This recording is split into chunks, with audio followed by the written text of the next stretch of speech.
हिमालय की गोद में बसा चंद्रपुर एक ऐसा गांव था जहां प्रकृति और मनुष्य का रिश्ता किसी कविता की तरह मधुर था। चांदनी रातों में गांव की नदी, जिसे लोग चंद्रिका कहते थे, चांद की रोशनी में चमकती थी। गांव के लोग चंद्रिका को मां मानते थे और मानते थे कि इसके जल में कर्मों को शुद्ध करने की शक्ति है। चंद्रपुर के लोग साधारण जीवन जीते थे, लेकिन उनके दिलों में कर्म के प्रति गहरा विश्वास था। इस गांव में रहते थे कई पात्र, जिनके जीवन कर्म के नियम से बुने गए थे। हमारी कहानी के केंद्र में है विशाल, एक मेहनती और सच्चे दिल का किसान। काव्या, उसकी छोटी बहन, जो गांव के बच्चों को पढ़ाने का सपना देखती थी। रमाकांत, गांव का धनी साहूकार, जो अपनी चालाकी के लिए कुख्यात था। और संत चंद्रदास, एक रहस्यमयी साधु, जो चंद्रिका के किनारे एक छोटी सी कुटिया में रहते थे। विशाल चंद्रपुर का सबसे मेहनती किसान था। उसके खेतों में लहलहाती फसलें गांव की शान थीं। वो हर सुबह सूरज उगने से पहले अपने खेतों में पहुंच जाता, मिट्टी को सहलाता और फसलों को पानी देता। उसका मानना था कि मेहनत और सच्चाई ही जीवन का आधार है। लेकिन विशाल का जीवन आसान नहीं था। कई साल पहले उसके पिता की मृत्यु के बाद साहूकार रमाकांत ने उसके परिवार की आधी जमीन हड़प ली थी। रमाकांत ने दावा किया कि विशाल के पिता ने उससे कर्ज लिया था, जो चुकाने में वे असमर्थ रहे। विशाल जानता था कि यह झूठ था, लेकिन उसके पास कोई सबूत नहीं था।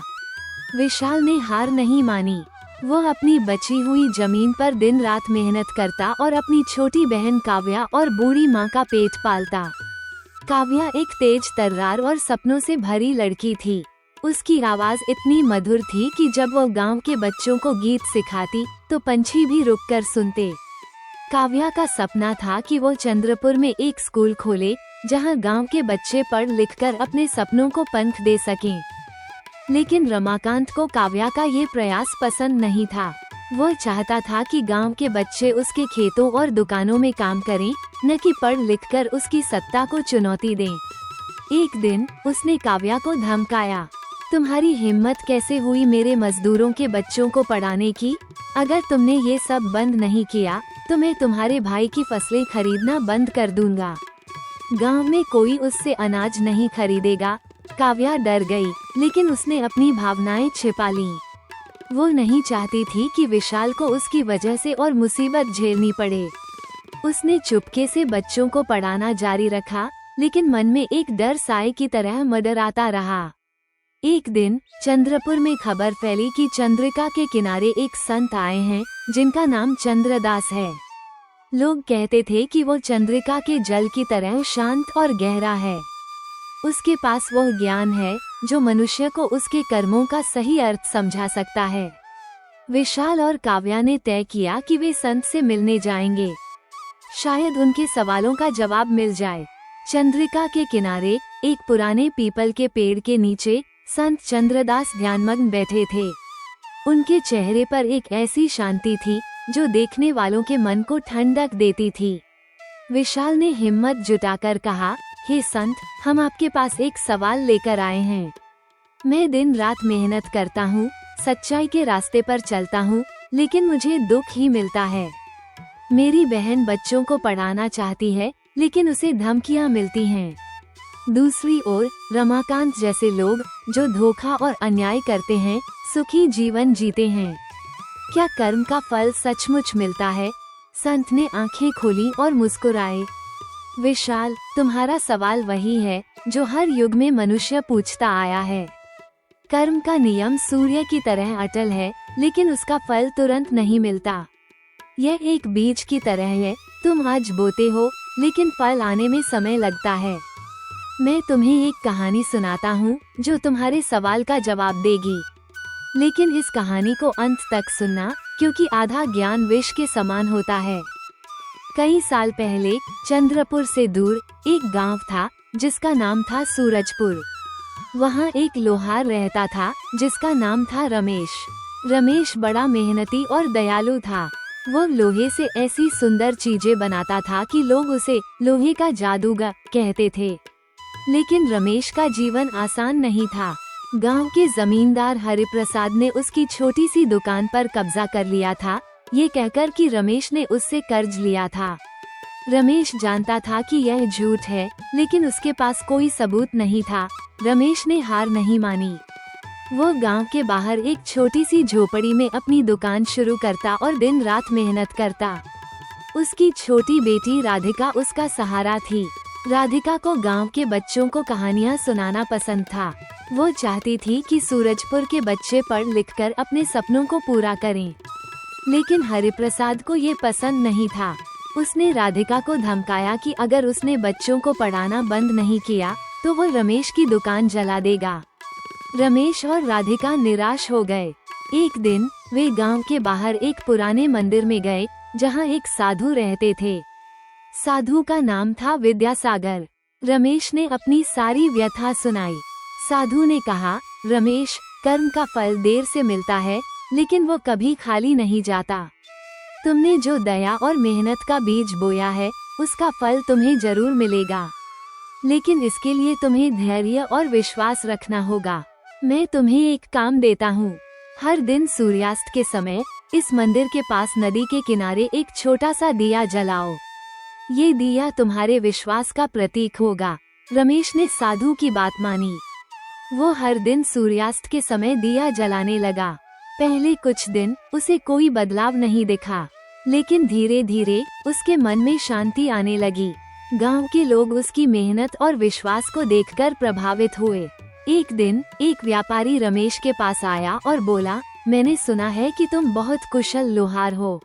मेरे पास एक बड़ा मंदिर है, जिसके लिए मुझे सुंदर लोहे के दरवाजे चाहिए। क्या तुम उन्हें बना सकते हो? बदले में मैं तुम्हें अच्छा धन दूंगा। रमेश ने हामी भरी। उसने दिन रात मेहनत की और मंदिर के लिए ऐसे दरवाजे बनाए जो देखने वालों को मंत्रमुग्ध कर देते थे। व्यापारी ने उसे अच्छा धन दिया और रमेश ने उस धन से अपनी दुकान वापस शुरू की।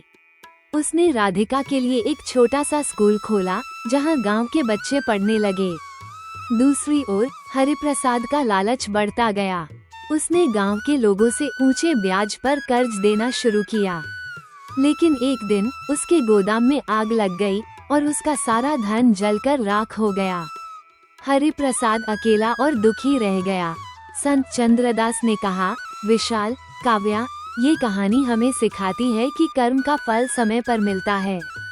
तुम जो आज कर रहे हो, वो तुम्हारा भविष्य तय करता है। रमाकांत का लालच और अन्याय उसे सुख दे सकता है, लेकिन ये सुख अस्थायी है। तुम अपनी मेहनत और सच्चाई पर भरोसा रखो। विशाल और काव्या ने संत की बात सुनी और मन ही मन संकल्प लिया कि वे हार नहीं मानेंगे।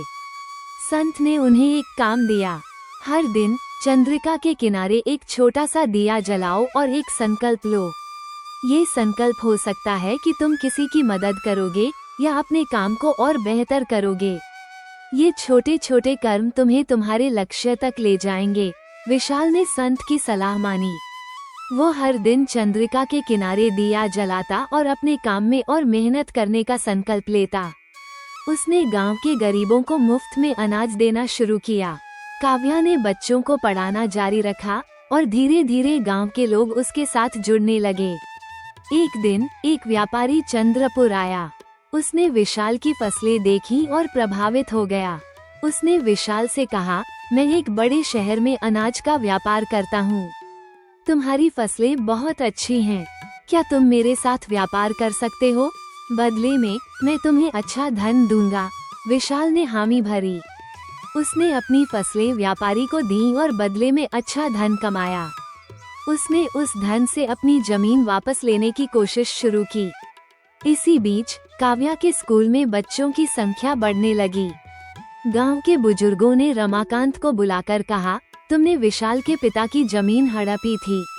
अब समय है कि तुम उसे लौटा दो। रमाकांत को अपनी गलती का एहसास हुआ। उसने जमीन लौटा दी और काव्या के स्कूल के लिए कुछ धन भी दिया। कुछ साल बाद चंद्रपुर बदल चुका था। विशाल और काव्या ने अपनी जमीन पर एक छोटा सा स्कूल बनवाया, जहां गांव के सभी बच्चे पढ़ने लगे। विशाल की फसलें अब दूर दूर तक मशहूर हो चुकी थीं। रमाकांत ने अपने तरीके सुधार लिए और गांव के विकास में योगदान देना शुरू किया। संत चंद्रदास एक दिन फिर चंद्रपुर आए। उन्होंने विशाल और काव्या को देखकर कहा, तुमने कर्म के नियम को समझ लिया। चंद्रिका की तरह तुम्हारा जीवन अब निर्मल और शांत है। कहानी का अंत यही नहीं होता। चंद्रपुर के लोग अब कर्म के नियम को और गहराई से समझने लगे थे। वे जान गए थे कि कर्म एक बीज है जो समय पर फल देता है। विशाल और काव्या ने अपने छोटे छोटे कर्मों से गांव को बदल दिया था।